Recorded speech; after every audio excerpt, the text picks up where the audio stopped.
Senhoras e senhores, boa tarde. Dentro de instantes daremos continuidade à programação. Queiram, por gentileza, retomar os seus assentos e certifiquem-se de que seus celulares estão desligados ou no modo silencioso.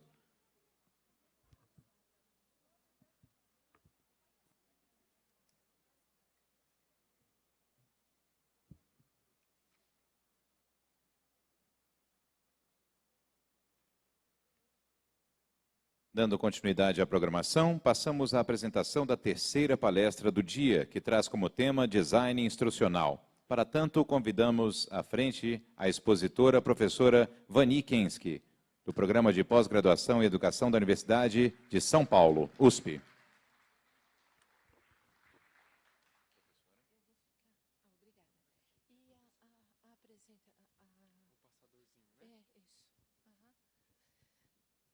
Boa tarde a todos e a todas. É um grande prazer estar aqui com vocês, uma alegria muito grande de ver um público interessado, grande, né?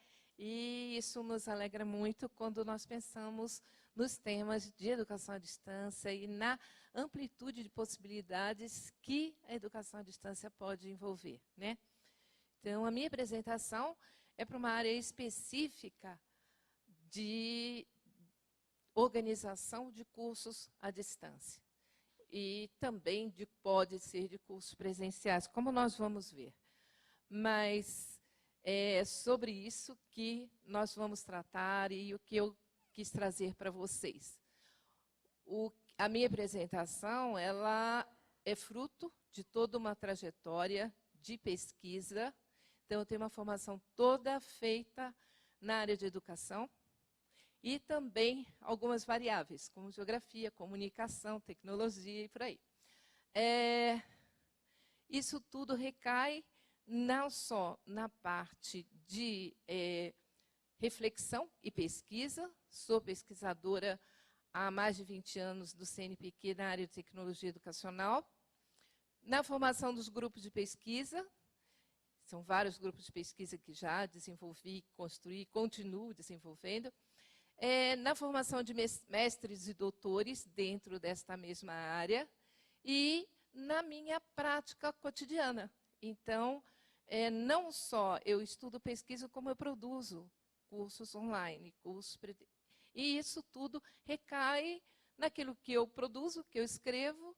São 3 livros já publicados dentro dessa mesma linha, e em todas as apresentações que eu faço. Então, o que eu venho trazer aqui é resultado não só de reflexão, vivências, mas muita experiência no meu dia a dia na produção e no trabalho com cursos à distância. Então, em relação a isso, eu gostaria de iniciar a apresentação. Não está nesse daí não, né? Esse aqui. Então, a apresentação sumiu. Não está aparecendo. Olha, nós testamos antes do almoço. Testamos ainda agora.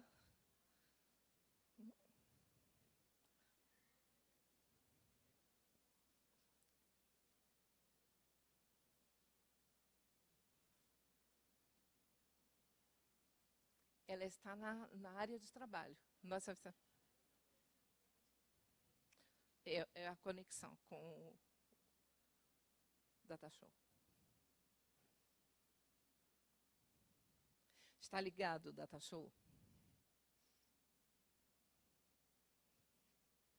A apresentação está lá, mas não está vindo. Chegou. Ótimo. Aqui para mim chegou. Então, agora, telão, por favor. Então, essa apresentação é específica sobre uma área muito importante dentro do projeto, principalmente agora de educação à distância. E é sobre isso que nós vamos começar a conversar. Então, nós vamos falar sobre design instrucional e nós vamos ter um sentido, primeiro, e aí então faz parte como professora e principalmente professora de didática, de que esse design instrucional ele não pode estar sozinho. Ele está dentro das especificidades de uma modalidade. Aí eu gosto de reforçar educação à distância como uma modalidade de educação. E uma modalidade que tem as suas especificidades. ela não é uma metodologia, não é um recurso, mas é uma modalidade.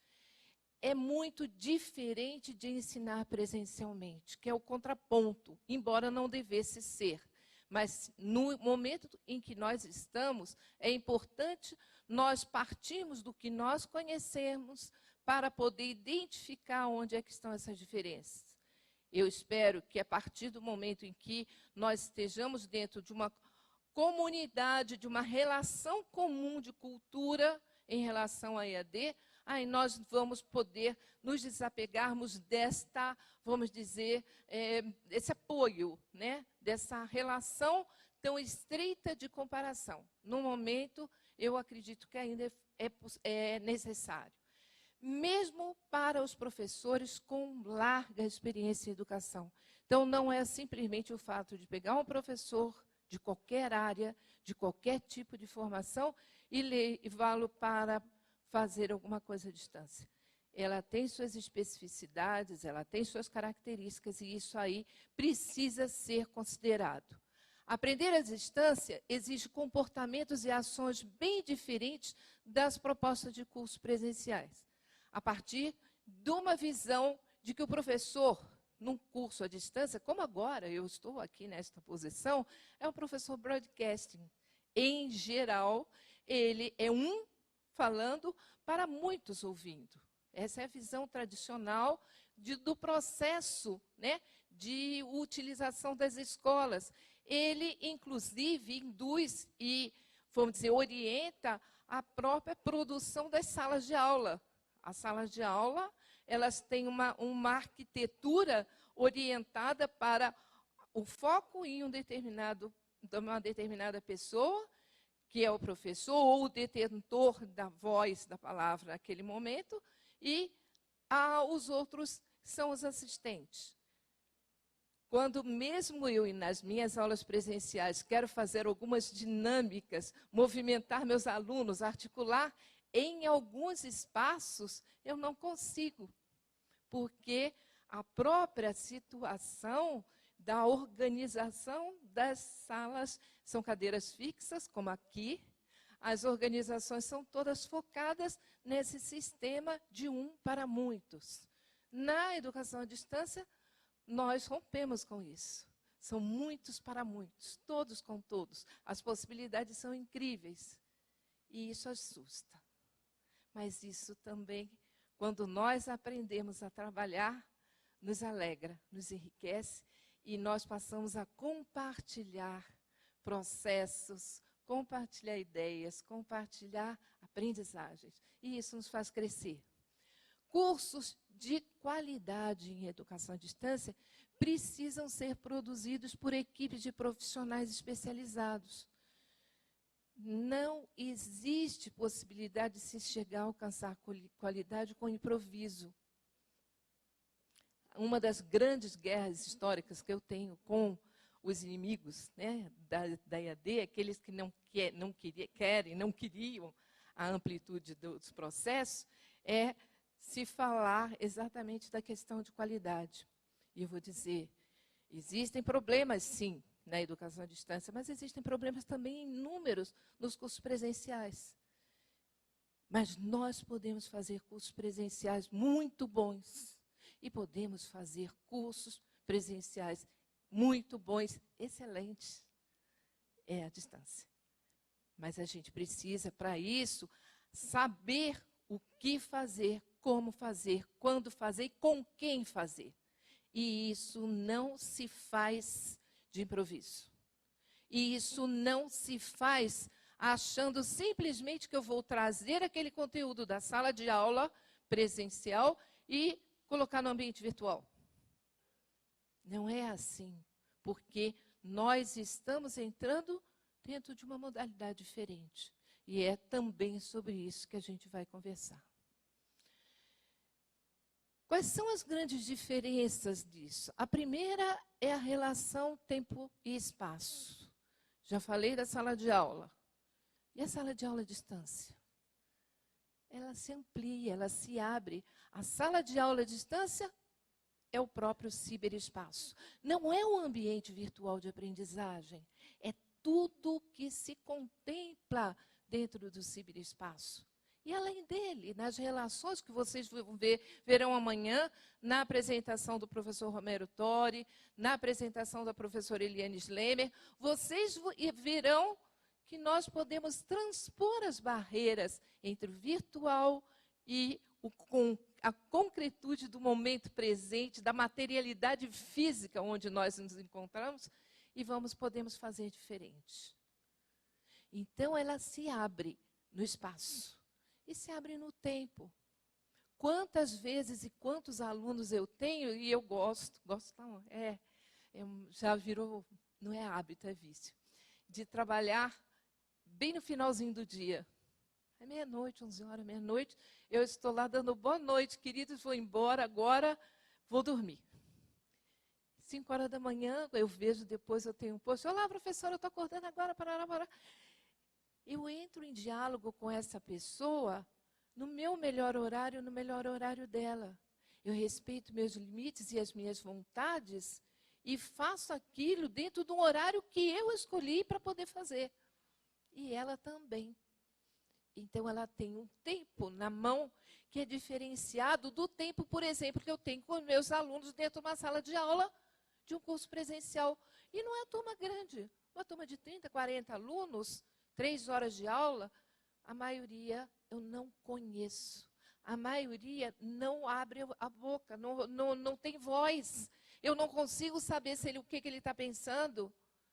Mas à distância, para que este aluno esteja presente, ele tem que participar, ele tem que se comunicar, ele tem que interagir. É assim que eu considero educação à distância de qualidade, onde todos estejam presentes, ainda que em diferentes espaços. Então, isso aí já mostra que nós temos uma diferença enorme nessa modalidade e podemos, então, fazer interações síncronas e assíncronas. Síncronas, aquelas em que nós marcamos um horário e estamos todos juntos. Assíncronas, quando nós estamos com essas defasagens de tempo. E aí é engraçado, porque existem algumas categorias funcionais, eu vou dar exemplo só de um case que aconteceu com um grupo de médicos, que eles disseram tudo menos atividade síncrona. Porque ele disse, eu nunca sei se aquela hora eu vou estar atendendo uma emergência, eu não sei onde eu estou. Eu só posso fazer curso se as atividades forem assíncronas, porque aí eu entro a hora que eu quero. Por outro lado, aí bem até mais próximo de vocês, né? É um curso feito para advogados. Aí nós colocamos um fórum e aí ninguém respondia ao fórum. Mas por que vocês não respondem ao fórum? Professora, fórum de discussão? Aí eu digo, mas o advogado não discute, ele negocia, bota fórum de negociação e aí a gente participa. Então, quer dizer, às vezes são especificidades, situações, coisas que vão fazer diferença até na terminologia para poder atender a pessoas que nós todos somos diferentes. Atender aos nossos desejos de aprender dentro das especificidades que cada um de nós tem. Nossos horários, nossos tempos, nossos interesses. Porque quem entra em um sistema para aprender é porque deseja aprender alguma coisa. Nós vamos ter que entender quem é esta pessoa, mesmo em nível macro. E nós, professores, temos que ter o desejo de ensinar. Porque se nós não temos esse desejo de ensinar, nós não vamos conseguir fazer essa relação, essa interação entre o que o aluno deseja aprender e o que eu estou com vontade, estou interessado em ensinar. Né? E aí se criam os multidiálogos. Todo mundo pode conversar com todo mundo? Pode. Nós vamos definir, então, como vai ser isso. Senão fica uma loucura. Babel, todo mundo falando com todo mundo, é preciso orientação, disciplina. uso de múltiplos recursos educacionais. Todos os meios são possíveis de se trabalhar. E é divertido você fazer mix de mídias. Mas para isso a gente precisa fazer uma produção em equipes.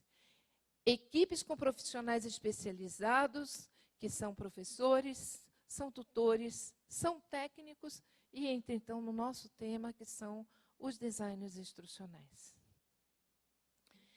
E aí, então, eu trouxe para vocês, vamos dizer, no plano ideal, né, aquele assim dos sonhos, eu posso dizer que eu ainda não vivi uma experiência de ter tudo isso para mim, uma equipe inteira assim para mim, mas a gente não deve, por conta disso, dizer que não tem. Eu acho que é bom trazer para vocês, no plano ideal, quais são os profissionais. Mas que profissionais são esses que ela está falando? Então, vamos lá, vamos ver quem são. Coordenador de AD. É a pessoa que vai fazer todos os contatos para definir as políticas dentro da organização. É aquela pessoa que tem um papel importantíssimo político para a abertura de novos cursos, atendimento às demandas. É o coordenador que vai articular com os coordenadores de curso. Então, o coordenador de AD, ele entra num movimento mais amplo de atuação, de definição de políticas e organizações, inclusive definições de quando é que eu posso receber uma demanda para um novo curso. Como é que eu vou fazer em termos de orçamentos, de custos, liberar esses custos, negociar com diferentes áreas. Então, ele tem um papel político, administrativo extremamente importante. O coordenador de curso, ele foca num determinado tipo de curso. Seja um curso de curta duração, média, longa, isso aí, é importante ter um coordenador que vai orientar e vai articular com os professores, vai definir qual é o projeto pedagógico, os conteúdos, o programa de cada disciplina, vai definir o layout dos cursos. O nosso amigo em evidência, que é o designer instrucional, que nós vamos conversar hoje. A equipe de produção dos sonhos. A equipe de produção dos sonhos, ela tem ilustrador, que é o quê? Quem vai fazer os desenhos. Nós sabemos que nós temos que respeitar os direitos autorais, direitos de imagem, de tudo que tem. Então, ter um ilustrador na equipe é muito bom. Eu, por exemplo, na equipe que eu coordeno na USP, nós desenvolvemos o curso de licenciatura em ciências. Nós temos, por exemplo, o professor de biologia, que traz para a gente fotos e imagens de tipos diferentes de algas. Todos fotos que têm autoria, que tem... Nós, na USP, temos uma política de não pagar por nenhum tipo de software de autoria. Só usamos software livre. E aí, nós temos, então, que nos virarmos para poder ter uma imagem à semelhança das N imagens que a professora nos trouxe, mas que seja uma construção USP. Mas nós temos ilustradores ótimos, graças a Deus, que conseguem interpretar aquelas imagens e que validar para o professor. Então, existem certas coisas que o ilustrador pode fazer por nós, em termos de imagem, em termos de trazer dar vida a um texto e explicar aquilo ali a partir de uma imagem que ele produziu. O web designer, que vai trabalhar no processo, o programador, o diagramador, que vai trabalhar na estruturação e organização de coisas, por exemplo, o aluno que lê, como ele lê. Nós descobrimos, bem recente, que nós tínhamos alunos com problemas visuais. Nós tínhamos alunos que não enxergavam determinadas cores, tinham problemas ali. Isso aí leva-se para o diagramador para montar. Havia distorção quando se imprimiam as folhas do próprio PDF. Já viram isso? Quando o PDF está ótimo na tela, na hora que imprime é outra coisa. Quem resolve isso? O diagramador. O diagramador vai ter que arranjar uma excelência, uma integração e uma articulação entre essas imagens. O revisor. Eu trabalho com professores, doutores, titulares.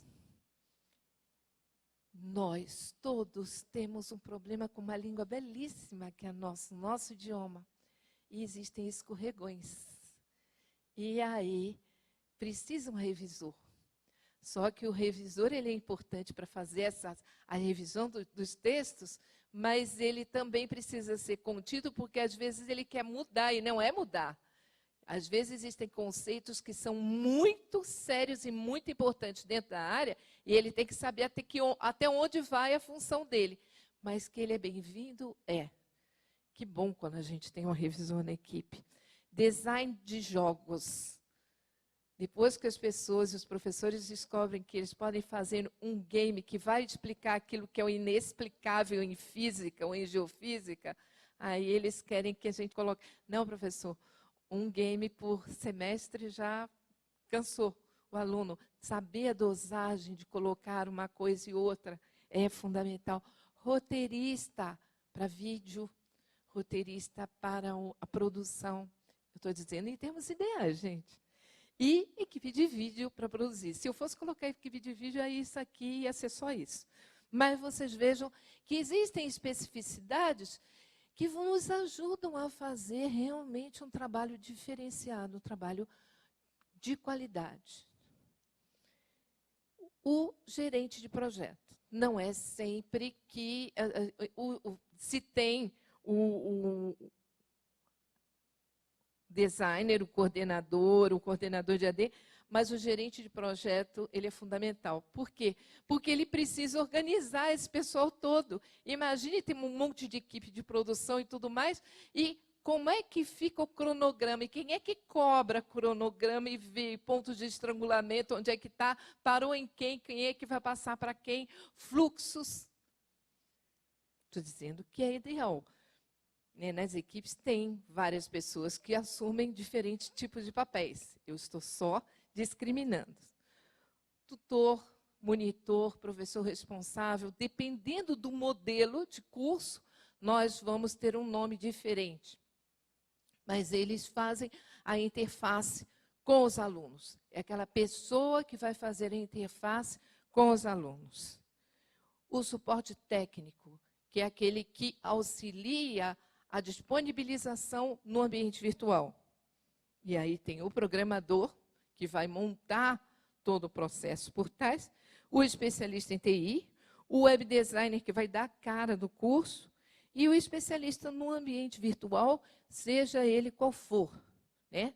Então, tem ambientes virtuais, nós temos as centenas. Então, o ambiente não é só Moodle que existe nessa vida. Mas, então, conforme o ambiente, cada ambiente ele foi construído dentro de uma concepção de ensino e de aprendizagem dos seus construtores, em geral, especialistas em TI. Então, você vê que existem ambientes que são extremamente behavioristas, onde só se pode reproduzir as coisas, né, e fazer, e muito ligado na pergunta e resposta do aluno. Outros ambientes, a maioria, são cognitivistas. O professor encaminha o trabalho, encaminha o processo e o aluno responde. Então, o poder está na mão dos professores, dos autores, dos responsáveis. Outros têm um gerente de projeto lá em cima, que é o que manda em tudo, manda no professor, e vai ali em cadeia e hierarquia. E outros, mais ou menos, conforme for aberto o Moodle, é um ambiente construtivista, onde existe uma possibilidade de maior de atuação, de interação dos alunos com os professores e com os colegas. Então, a concepção pedagógica, ela está dentro do curso. Agora, é importante a gente saber qual é a concepção pedagógica, para saber até que ponto ela recai na nossa, todos nós temos. Qual é a concepção pedagógica que nós temos em nós, na nossa vida. E o que é a concepção pedagógica? É pensar como o aluno aprende. O que é ensinar? O que é aprender? Um aluno sabe, ou o objetivo que eu tenho para ensinar é que o aluno faça, aprenda. E eu já recebi respostas assim: o que, professor, que você acha que essa aula o aluno vai ter que aprender? Tudo. Tudo não vai conseguir. Mas o que é mais importante, querendo tirar o objetivo, a gente nem fala essa palavra, querendo tirar o objetivo, ele tem que saber tudo, 100%. Mas nem sempre nós sabemos que nós estamos atuando com alunos que vêm de uma história, principalmente em AD, de uma história de vida, de uma forma de construir. E nós temos, então, que garantir esse acasalamento da concepção pedagógica do professor, da especificidade do conteúdo, da concepção pedagógica do ambiente virtual e da concepção pedagógica do aluno. O que é para ele aprender, qual o estilo, qual o jeito que ele aprende melhor. Tem uns que fazem resumos, tem outros que fazem esquemas, tem outros que fazem mapas conceituais, tem outros que aprendem mais quando ouvem, tem outros que aprendem mais quando leem. Nós temos condições que não tínhamos nas salas de aula presenciais de oferecer diferentes oportunidades para que o aluno possa, a partir de tudo que é oferecido a ele, definir suas trilhas de aprendizagem e aprender. Tem outros que respondem a questionários, porque é ali que ele aprende. Então, nós temos que respeitar as diferenças individuais e respeitar as nossas diferenças também, como professores e como estrutura do curso. Nós temos um papel fundamental, sem o qual não há curso, que é o do professor, aquele que detém o conteúdo, nem sempre é professor. E, às vezes, a gente arranca conteúdo de pessoas que dizem: nossa, mas eu falo tudo isso, eu sei. Tudo isso mostra aí, gravamos, conversamos, entrevistamos, construímos processos onde o conteúdo está em uma determinada pessoa que tem dentro dela. Não está escrito em lugar nenhum, é na prática. Então, fazer aqueles, vamos dizer, extensivos mesmo. Vai lá, faz um processo mesmo contínuo de buscar naquela pessoa, no ato que ela faz, o que é que acontece, o que faz, e trazer, transformar aquilo em conteúdo. E depois mostra para essa pessoa, e essa pessoa é o conteudista. Esqueçam a ideia de que o conteudista é professor. Porque nos cursos de formação de professores, ou não nos cursos, nas graduações, nas pós-graduações, não se ensina a escrever conteúdos. Provavelmente, daqui a alguns anos, pode ser que venha a ter até uma disciplina para elaboração de produções. Já existe aí até um MOOC com essa orientação.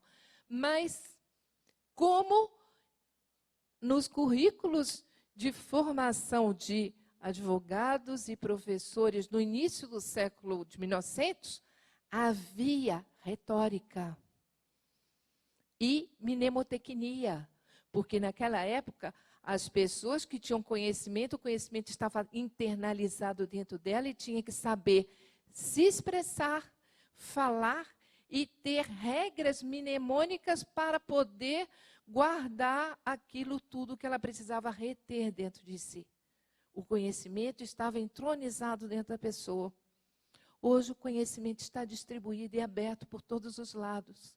Então, a formação dos profissionais precisa ser mais a de poder se aproveitar e aprender nessa relação distribuída de ideias, de conhecimentos e saber orientar esses processos, do que reter em si um conhecimento datado, que no ano seguinte pode já não ser mais igual.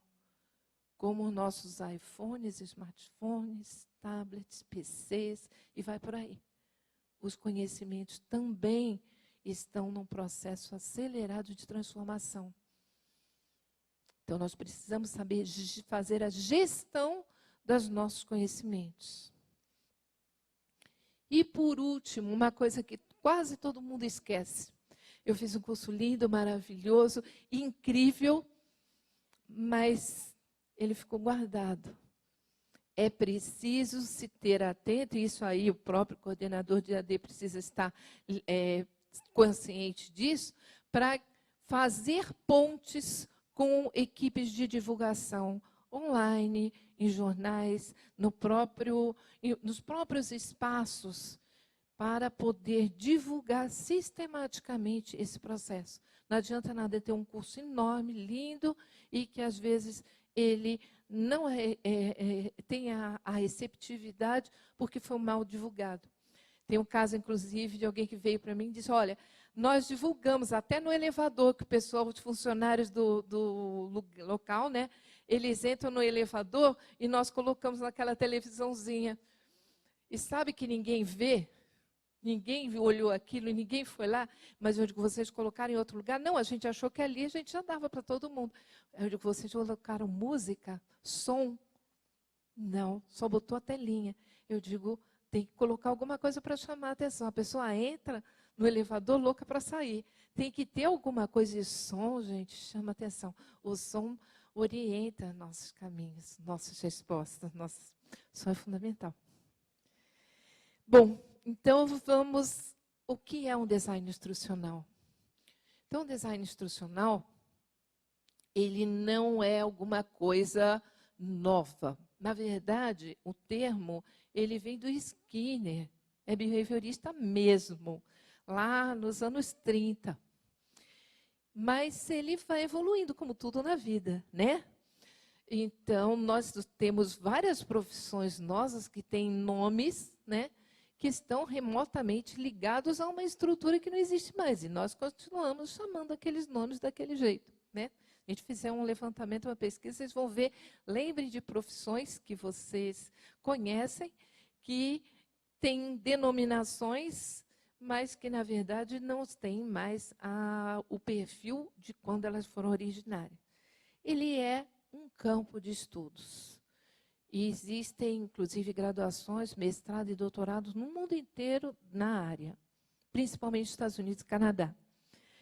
Mas ele também é um campo de ações sobre o desenvolvimento de projetos para os mais diversos modelos e formatos de cursos e processos educacionais.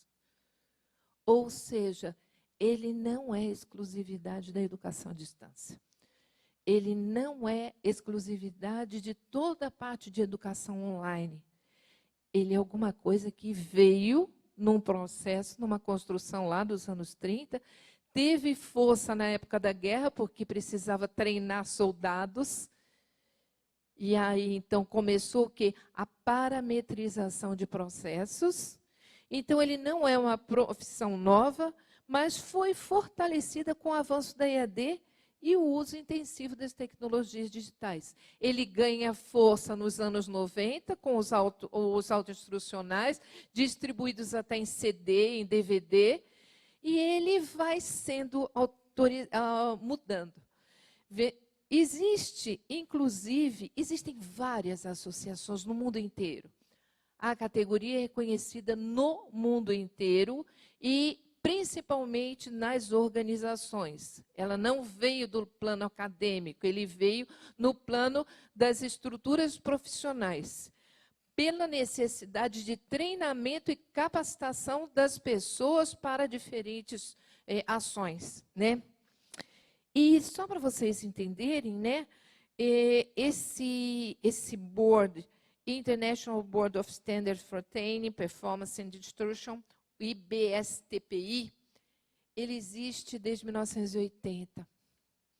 Em 1986, ele fez um levantamento com mais de 1.000 profissionais do mundo inteiro e lançou o primeiro desenho, né, o primeiro formulário, a primeira estrutura de competências do design instrucional.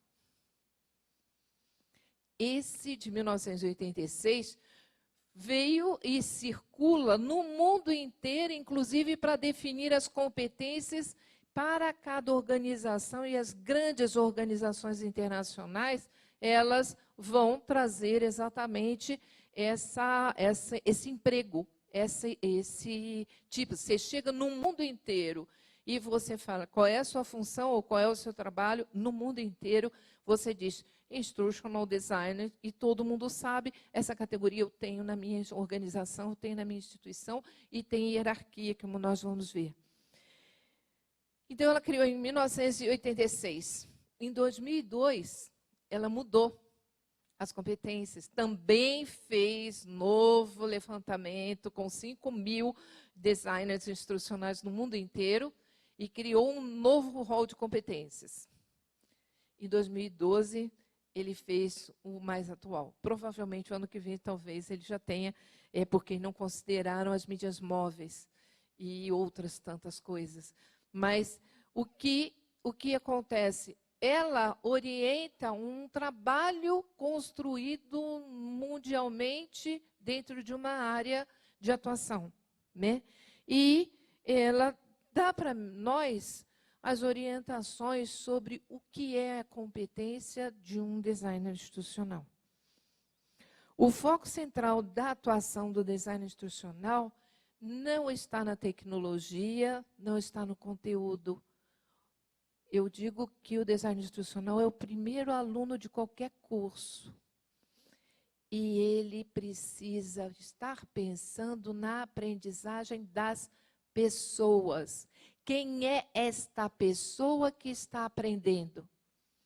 Como ele vai se colocar e vai perguntar para o conteúdo o que é.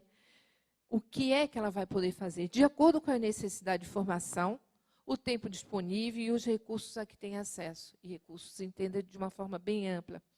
Uma outra coisa que todo mundo confunde, principalmente no Brasil, aliás, principalmente não, quase que, quando o DI, o design institucional, virou moda, né? Design não é desenho.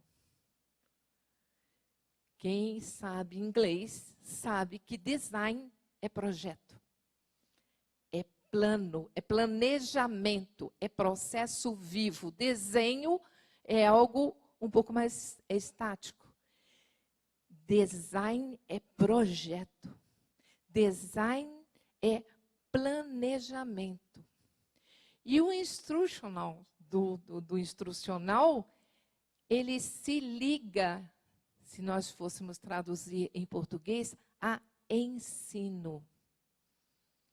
Qualquer universidade americana vai chamar de ensino e não de teaching. Então, é o planejamento do ensino.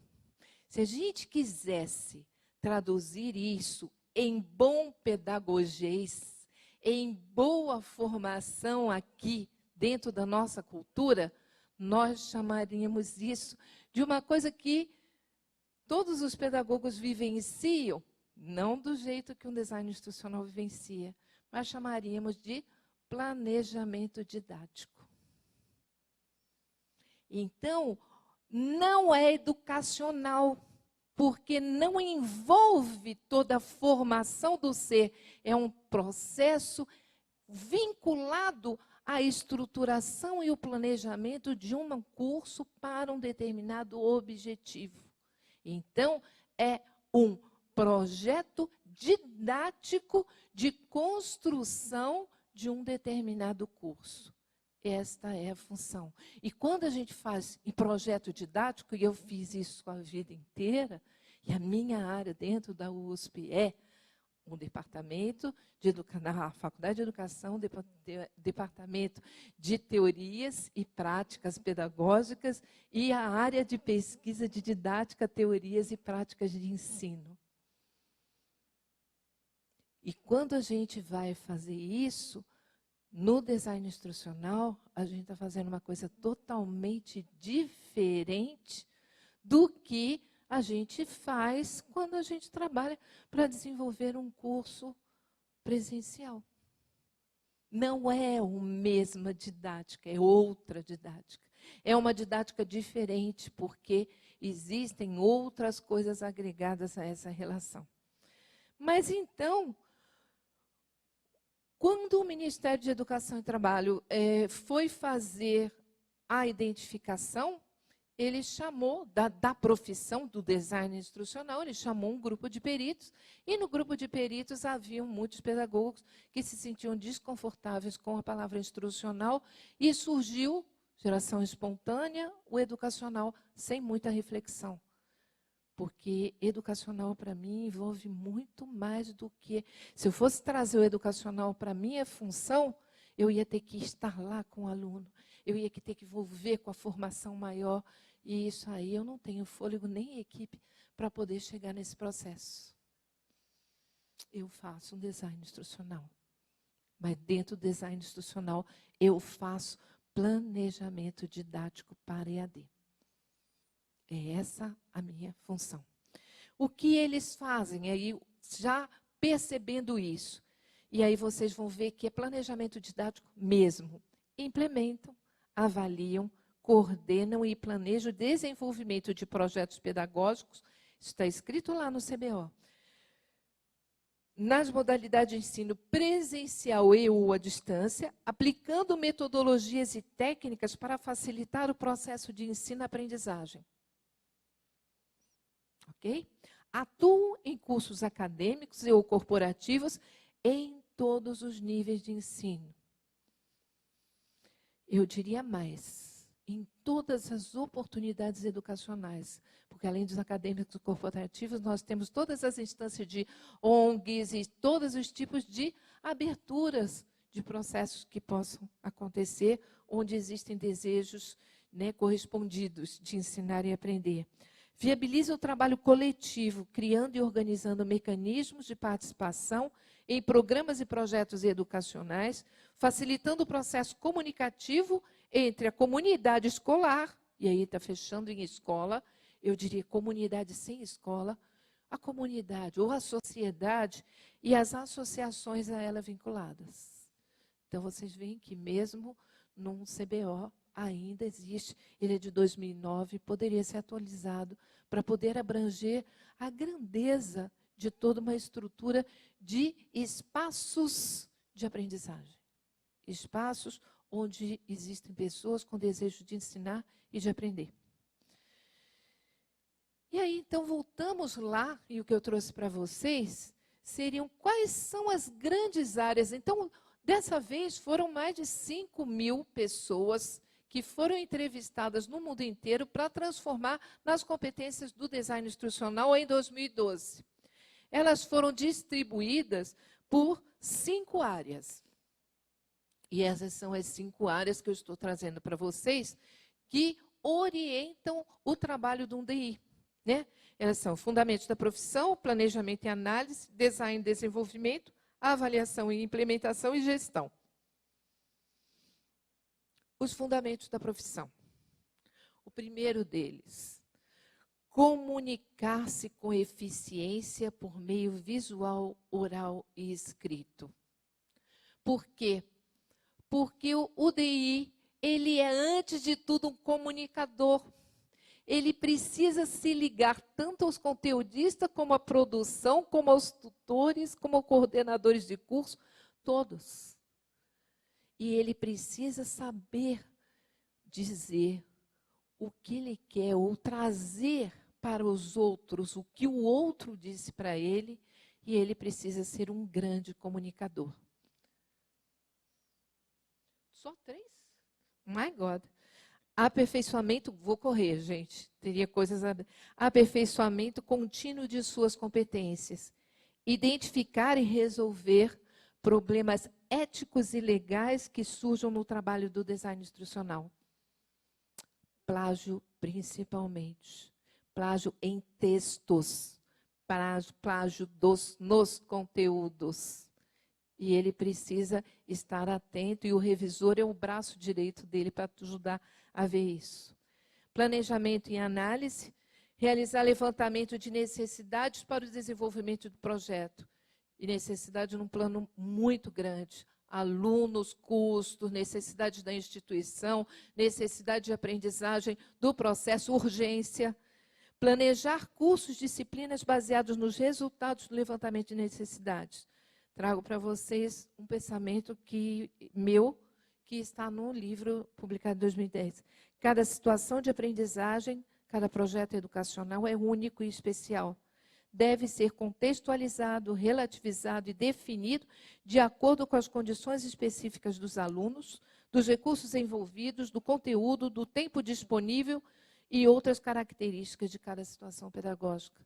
Então, não é criar um template e sair jogando o conteúdo ali. É uma construção histórica para poder realmente relacionar e garantir aprendizado, se não é tempo perdido, estamos brincando. Profissionalmente aquilo não nos satisfaz. Ou aquilo dá resultado e nós estamos satisfeitos com aquilo que está produzido, ou então nós estamos jogando muito dinheiro fora. E isso é importante que a gente tenha na nossa consciência profissional, se a gente quer realizar um bom trabalho. Design de desenvolvimento. Selecionar, modificar ou criar um modelo apropriado para um determinado projeto educacional. Selecionar estratégias mais adequadas para sequenciar o conteúdo e as atividades de um curso ou disciplina. Selecionar materiais e recursos didáticos. Desenvolver atividades de ensino que respeitem a diversidade dos alunos e suas necessidades de aprendizagem. Avaliação. Avaliar todo o processo para a produção do curso.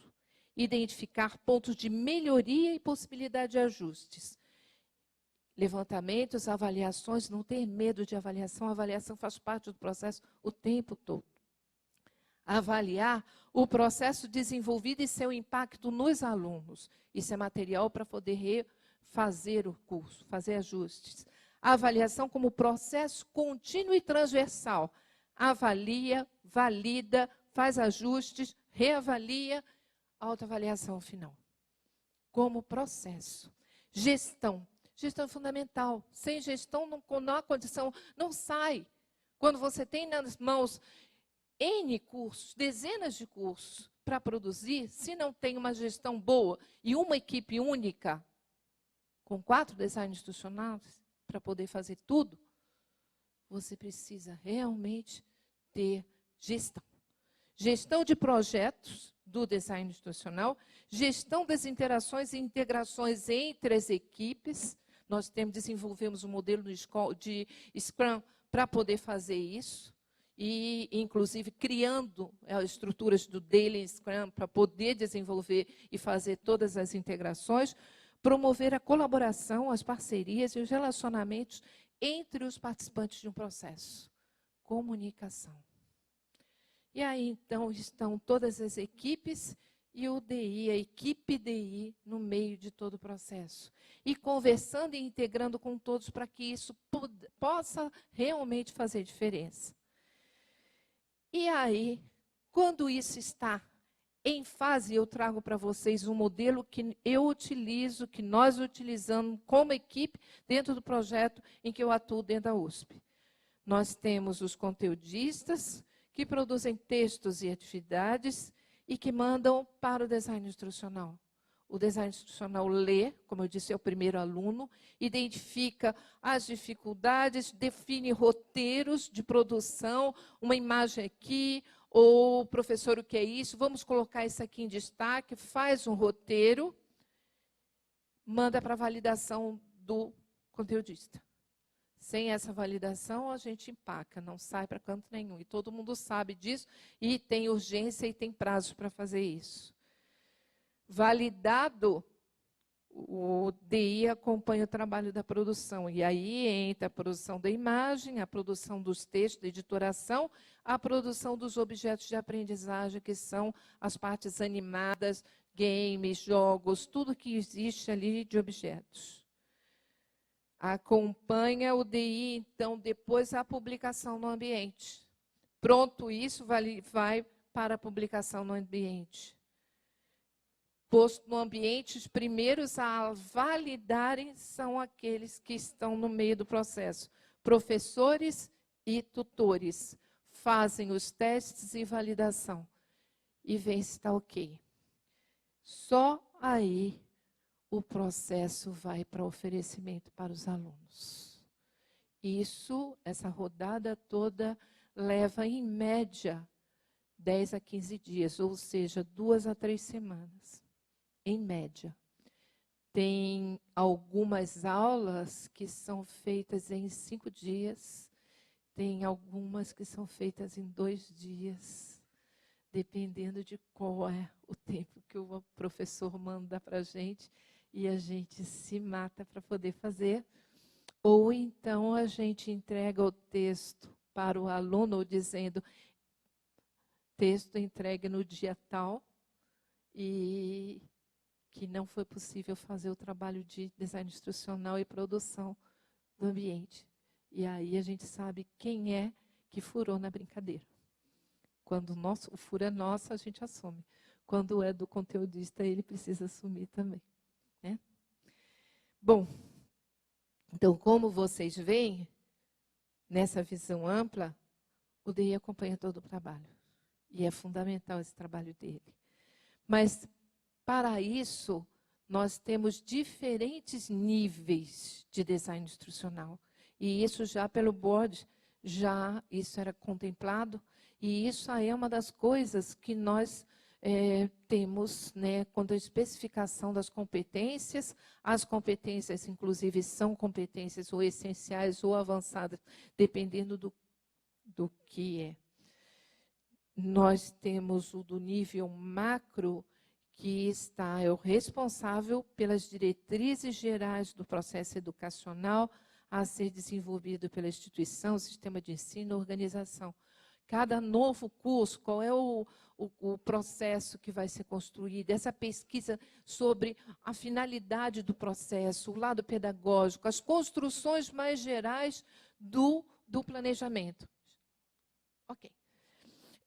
O MESO, ele vai para o meio, estruturação de programas, cursos e disciplinas, a adequação das ações educacionais de acordo com o contexto. E o micro, ele faz o desenvolvimento das unidades, compreendendo o design do curso, o desenvolvimento dos roteiros e a adaptação dos conteúdos para diferentes mídias. Cada mídia tem um design diferente também. Então, tudo isso, nós temos níveis diferentes de atuação e existem, então, todas as relações e mediações do DI com o processo de ensino-aprendizagem, com os docentes e com a equipe de produção. Nós vamos, então, para encerrar, falar sobre o futuro do DI. Paramos aí? Não. Eu acho que isso aqui é importante. Porque o DI, ele se espraia com o avanço das possibilidades tecnológicas. E nós temos aí especializações que envolvem processos imersivos, e aí é um DI diferente, que é o DI de games, DI imersivo, que vai trabalhar nos mundos virtuais, vocês verão isso amanhã. As mídias móveis exigem um design totalmente diferente, são outros modelos. Ações extensivas de formação, a formação acadêmica é uma das possibilidades. Ações de treinamento e capacitação, e que vão desde os autoinstrucionais, os passo a passo, simulações, até dentro de uma organização, a todas as partes de comunidade de práticas, e comunidades, e redes, e tudo mais. Ações abertas e massivas, outro design totalmente diferente. Acessibilidade e inclusão, e a própria gestão do DI, nessas todas diferentes modalidades, né? Bem, gente, desculpe aí avançar no horário, mas era isso que eu tinha que trazer, e aí eu quis dar um recado para vocês completo, o grande completo. Então, muito obrigada e parabéns pelo evento e obrigada pela atenção.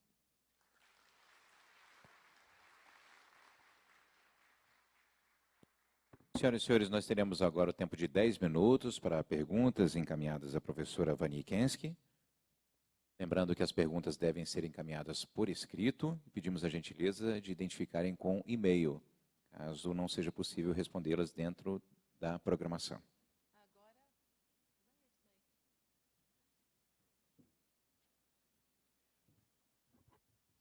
Agora eu vou cobrar perguntas, porque eu fui tão insistentemente cobrada para encerrar a entrevista, porque eu achei que tinha uma pilha de perguntas aqui. Eu tenho uma, não que não seja importante, mas cadê as perguntas? Se não temos perguntas, não podemos dar respostas. As respostas eu tinha ali. E poderia ir um pouco mais além. Aqui eu não tenho perguntas. Eu tenho uma. Vou nela. Pois não. Pois é, infelizmente. Porque ali eu tinha o que dizer.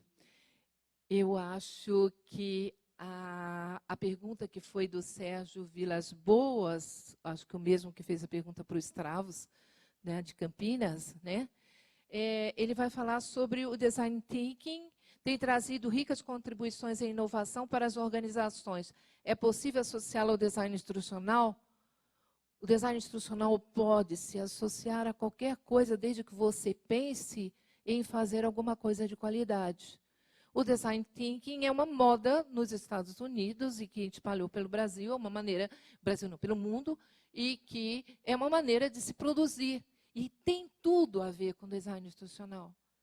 Sim, é um projeto. Agora, é pensar o seguinte, dentro dos modelos educacionais, dentro dos modelos instrucionais americanos, que eu pesquisei, estudei e analisei, eles todos estão ligados a estruturas rígidas em que você escolhe o modelo e você adequa conteúdos a esse modelo. Você adequa professores a esse modelo. Você adequa as necessidades dos alunos a esse modelo.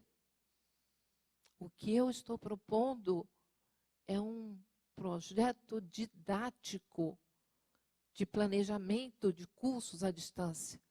E ser didático não é a gente fechar em um determinado modelo, mas verificar as contribuições que esse modelo tem para fazer o nosso modelo de qualidade, o modelo de cada um, o modelo que aquela necessidade tem.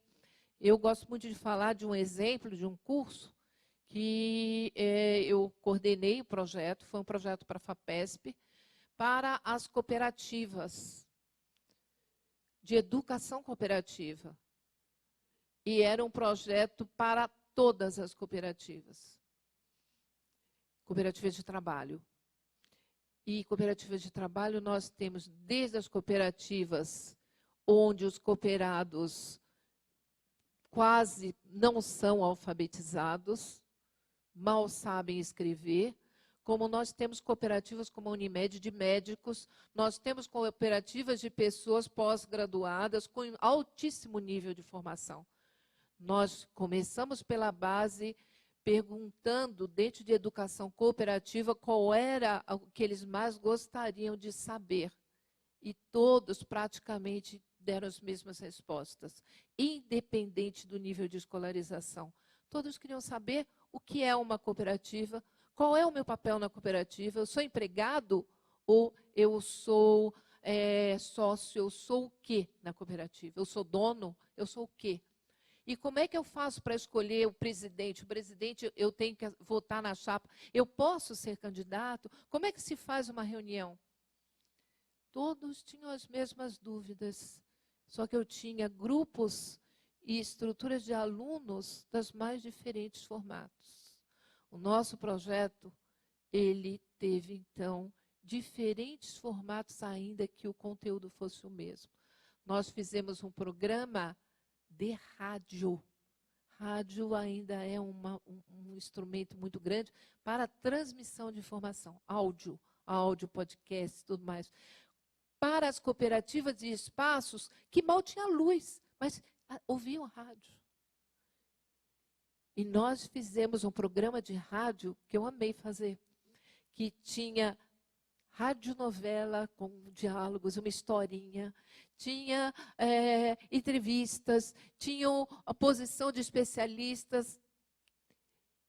Distribuímos para espaços, rádios comunitárias, para alcançar esse público tão grande no Brasil, sem humilhar. Ele está aprendendo, dentro das possibilidades que ele tem. Outro que nós fizemos via autoinstrucional, outro distribuído por CD, DVD. Fizemos cursos mais orientados, mais abertos, e fizemos um curso totalmente integrado, colaborativo, com discussões e tudo mais, para formar os formadores de educação cooperativa.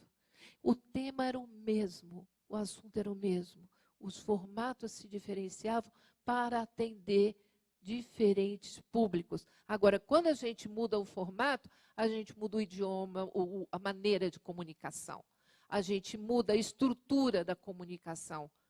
O conteúdo é o mesmo, mas a estrutura é outra. Oba, agora sim, agora tem tsunami. Agora, então vamos lá. Ritze. Hoje eu fiquei encantada com todo o trabalho que a Ritze faz. Adorei conversar com ela. Foi isso, né? O das cooperativas, gente. Sem ler, eu contei para ela no almoço desse trabalho, que eu muito me orgulho, né? Nós, inclusive, fizemos o personagem, e para fazer personagem nós fomos em busca do perfil físico, inclusive, se usava qual tipo de cabelo, qual tipo de sapato, qual tipo de roupa, para poder criar identificações, os passos, toda a imagem ali. Criar alguma coisa que aproxima essa possibilidade que você tem. Bruno Lima, do Rio Grande do Sul. Qual a relação entre o design gráfico e o design instrucional? Complementar. O design instrucional, ele pensa nisso que eu falei, é o pensar pedagógico. O design instrucional nada mais faz do que desenvolver projetos pedagógicos, design didático. Então, ele está muito mais voltado a uma formação na relação entre a didática e as mídias digitais, no caso, que são hoje em dia as mais usadas, mas eu ainda sou da velha guarda que gosta de rádio, de vídeo, de tudo isso, de fazer podcast, fazer coisas com áudio, com imagens diferentes e tudo mais. Então, é uma relação que pode ser um mix entre a pedagogia, a educação e a comunicação. Está muito mais próximo do processo do educomunicador, só que trabalhando com curso online, né? Então, e o online não quer dizer a distância, essa é outra coisa. Eu já vi vários cursos online, onde as pessoas estão dentro dos espaços presenciais, no laboratório, acessando a internet, fazendo trabalho na internet, é um curso online, mas presencial. Então, curso à distância é uma coisa, curso online é outra, né? E o design gráfico pode ajudar justamente nessa parte da imagem, da editoração. Isso tudo é um design, é o perfil da competência do design gráfico que vai ajudar muito na produção dos materiais didáticos. O design instrucional planeja o processo pedagógico. O design gráfico, ele pode executar o processo que foi planejado, projetado pelo design institucional. Alexandre Marques, do TRF Segunda Região. O tutor-professor não deveria estar presente como profissional de DI em todo o processo de planejamento de um curso online? Afinal, ele estará na linha de frente do ensino. Sim, quando você está, e nós temos vários dos tutores, que no final até fazem as atividades, estão juntos, mas aí depende da estrutura do modelo educacional. Cada modelo educacional vai ter, se você tem 500 tutores dentro de uma estrutura, é muito difícil dele estar presente e palpitando o tempo todo, aí o curso patina. Então, nós temos sim que envolver essas pessoas, e o que nós fazemos, e eles são muito importantes para nós, por exemplo, dentro do nosso trabalho, porque eles podem dizer para a gente, eles fazem um segundo olhar ao lado do conteudista, desde que ele tenha essa relação de aproximação. Aí nós vamos conversar sobre outra coisa, formação do tutor. Isso é importante, mas a formação do tutor, ela envolve não só os conhecimentos do processo de AD, mas também uma relação mais aprofundada em relação ao conteúdo, uma relação aprofundada em relação às mídias digitais. Normalmente, o curso de formação de tutor é ensinar ele a andar no ambiente. Esquecem a parte de comunicabilidade, de comunicação didática, como nós chamamos. Intercomunicação didática, interação e comunicação didática com o aluno. Não é pergunta e resposta de fórum. O fórum foi feito para ser pergunta e resposta. É o processo de comunicação que pode ser desencadeado, onde todos aprendem. Então, é um outro processo, é uma outra coisa. Que eles poderiam estar, sim. Agora, nem sempre vai depender muito da estrutura da organização. A organização que for escolher o modelo educacional e tiver condições de trazer esse tutor para dentro do processo, para ele discutir, aleluia, seja bem-vindo. No Brasil, a formação ideal para um design instrucional está em cursos livres ou cursos de pós-graduação. É necessário alguém que queira aprender DI, tenha formação na área de educação? Não. Não é preciso ter formação na área de educação. Nós temos alguns pouquíssimos cursos ainda de design instrucional no Brasil. Eu estou construindo um novo. É o terceiro meu. Eu fiz um curso de design institucional de especialização, MBA na Universidade Federal de em 2005. Ele saiu, a primeira turma começou em 2005, na Federal de Juiz de Fora. Nós fomos com ele até 2009. E em 2009, 2010, nós começamos um outro no SENAC. E nós saímos do SENAC agora, em abril. Eles optaram por um outro modelo, mais massivo. E eu quero continuar com a minha ideologia. Eu tenho uma. E dentro da minha ideologia, naquilo que eu acredito, eu estou construindo um novo que englobe esses futuros. Design de game, design de mídias imersivas, design. Então, é um curso de pós-graduação, mas vai ser aberto com múltiplas entradas. Bom, é uma questão de eu agora estar trabalhando com projetos e processos. Já foi um curso de graduação em pedagogia nesse nível e vai ser um curso de pós-graduação, onde o aluno construa dentro do próprio trajeto dele o seu caminho. Mas isso aí é uma outra conversa, que o tempo está esgotado, como eu recebi aqui, e eu agradeço a atenção de vocês, muito obrigada, e parabéns aí, e não deixem de ver as palestras de amanhã, porque são pessoas realmente muito interessantes, com muita experiência na área, e que vão trazer para vocês muita coisa para reflexão. Tá? Obrigada.